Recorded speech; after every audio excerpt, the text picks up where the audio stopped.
Hello everyone and welcome back. We're back on the Vevor. Last video we tore it down. I gave you a look at the cylinder and what was going on. If you missed that, this one is 46 millimeters as the quad port design. Pretty good looking cylinder for what you get and what you pay for this particular unit. Exhaust port on it, really nice. It's got like a mirror finish on it, which is kind of crazy. It's super squared off at the top. The sides of the port are squared off. Again, transfer ports. It does have a windowed piston. This will kind of put you in mind of how a 200T steel is laid out. Windowed piston, quad port, open port transfers. Than your typical intake these things have. Some of them have that little tonsil or lung or whatever you want to call it. Some people call it, that sticks down. That's primarily to aid in piston ring support, but they are some research and data out there showing that certain ways you do that can aid in some performance. That's neither here nor there. I do something kind of similar myself, but I do not take it to that extreme where it has that little portion sticking down. Alright, I'd shown this in a short, and I'm going to go ahead and apologize for background noise.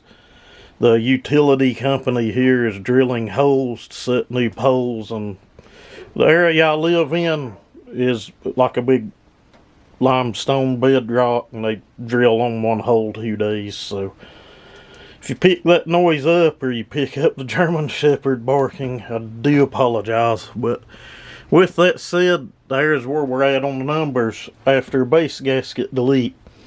20 thousandths on the squish, 103 and a half, 123 and 75 if you can't make out my sloppy handwriting. With that said, depending on what saw builder you follow or what you like yourself, in my humble opinion, for the cc's displacement of this saw, we went over that in the last video. I'm not going to argue with anyone about it. I measured the stroke, measured the bore, and I came up 56.5 cc's. If you do it properly, you have this same exact unit. It's what you're going to get. Now, I'm not going to say some of these could not have had different cylinders. They absolutely could have, and you could have one that's different. With that said, we're not going to do a lot with it. I'm probably going to widen the exhaust port. We'll raise the upper transfers a little bit. We'll give it a little bit of intake timing because I know it can handle more than that without having any issues. So we're going to do that. There's no real way to do any machine work on this. It's at the cusp of free port on the piston, where things stand right now with the base gasket pulled. I could probably move things 5 or 10 thousandths safely, but the time and effort it's going to take me to do that, to cut a mandrel out, and do things is just not going to be worth the reward. In all honesty, the thing ran really, really good as is. We will also do an ignition timing advance. We will go over that, and we'll go over everything that I do here because somebody may want to copy this because these things are dirt cheap to buy. And what I'm going to do here, you should be able to mimic with a common rotary tool. You might need to get one of the Fordham style tools, or if you have a Dremel with the pencil grinder attachment, that'll work just fine as well. But I'm going to try to keep this as simple as can be, down to the timing advance, the muffler mod, and everything. Just so someone else could replicate it if they want to, if they like the way this thing performs when I'm done. What I'm going to do first, I'm going to go over here. We're going to open up the exhaust port. I'm going to go in and widen the sides. We're not going to go overboard, just maybe 20 thousandths or so, or we'll say a millimeter on each side. I'd marked the piston. There's plenty of room to widen the port.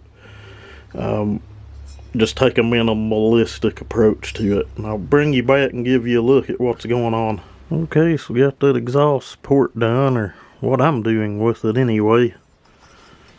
Turned out pretty good. Got her widened out. I did change the shape on the sides of it a little. It's not completely square, it's not completely rounded. I just think it'll aid in the life of the rings, but honestly, me personally probably won't use this thing enough for it to ever wear out. Probably end up trading it off, giving it away, or something of the sort. But I really do like the saw. It does run good, but you guys know the story on how many saws I have. And every bit of that was done with straight hand pieces. Like I said, most of what I do here today you can replicate with a Dremel. We may go in depth and do a full-blown porting tools slash another porting series, but kind of try to go more in depth on it and try to keep it budget friendly for people. We're going to talk transfer ports next, and that is not budget friendly, that particular hand piece. They are some on the market. You can look around, and some that's halfway affordable to buy, but I'm thinking I've had that one around 5 years now and used it quite a bit. The key to it lasting is I like to run diamond abrasives in it. I will, if I've got to move something really far, I will go to a really aggressive cutter, but I think what cutter you use in it is the life of it.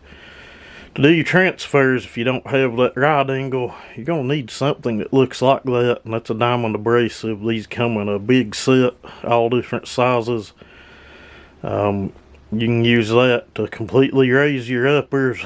I'm not going to say there's no need for a right angle. There are some situations where that thing helps, but myself, I use it sparingly. I'd rather the bearings dialed in that thing than in this, because I think it costs a small fortune just to get that head to rebuild the thing, honestly. In this situation, if you didn't want to touch the uppers, you'd probably be completely fine, but I know it's going to aid a little bit in performance, so I'm going to get things laid out and raise these up. It's going to be very minimal. Alright, so we have the port work complete.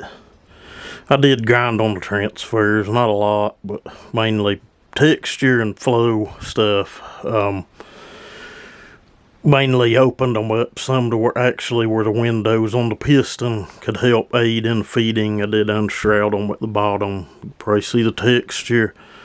I've raised and re-angled the uppers. They still have mainly a flat plane to them, but they are pitched more back toward, I'm going to say, the spark plug. I like saying that more than the intake, because realistically that's what we're shooting for, is to get that charge into the combustion chamber, but it kind of just goes in, does whatever it wants most of the time. I've went over loop scavenging in other videos.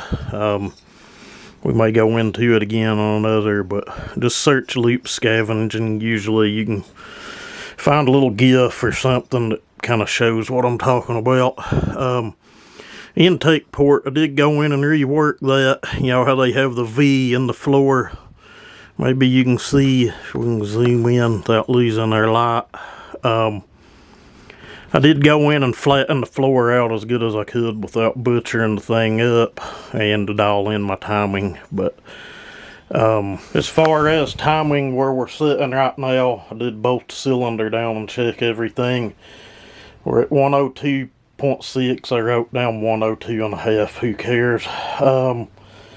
120 flat on the uppers all across, and 80 even on the intake port. So she should be a ripper, but then again, it ran really good in stock form. Basically, the exhaust port's back close to where it was at stock with the base gasket. We have a wider, better flowing port. Then the upper transfers, we raise those up to get just a little bit more transfer duration in there. And then, of course, flattened out the intake floor and gave it some more duration there. You could probably push the intake on this pretty good because it has a relatively small carburetor, and you're not going to take the risk as much of losing your Venturi effect or losing your atomization. But Next thing we're going to get into is the muffler mod. I've got to go over to the other shop to do that, but I'm going to give you a look at it and show what I'm going to do before I run over there. Okay, so we can kind of see our internal baffle there. It does have holes all in it, but mainly what I want to do is go in the front portion of this. I want it to look like the entrance of the muffler here, and I am going to take the cutter and go around this and open it up some as well too. Hopefully the gasket stays in place while doing that. But I'll go do that and bring you guys back. Okay, hopefully we can kind of see what's going on. The whole front section of that baffle's opened up, and don't pay any attention to that gasket.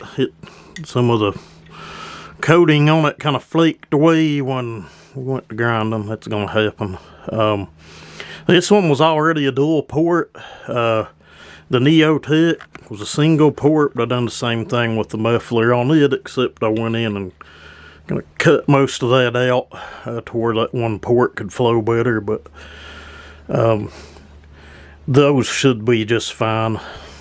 One more thing, we're going to ditch the bottom ring. No need for 2 rings on this application. You're not going to lose any compression, not going to lose any longevity. Bottom ring's just a scraper ring anyway in most cases. And our timing advance. Here would be stock. There would be advanced. We're just going to start very little on this one. It's probably 4 degrees.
That was a little rich. We got her leaned out some.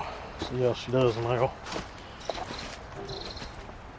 That's that rock hard hickory shag bark. You don't cut anything any harder.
Well, guys, we finished that right in time. It's started raining. It's been several days since I had the port job done on it. Just battling with weather and just being busy. I did make some cuts the other day. The chain on it was stock then. May do a video where I compare the stock chain against my ground chain there. In that wood, the stock chain didn't even really want to self-feed. That stuff's like hard as cement, but all the cuts on it were self-fed except for the last one where I dogged in, and it seemed to take whatever I wanted to throw at it. But for $110 and a few hours worth of work on it, really can't beat it. But we're starting to get wet, so I'm going to end this one here. Thank you guys for watching. Everybody have a good one.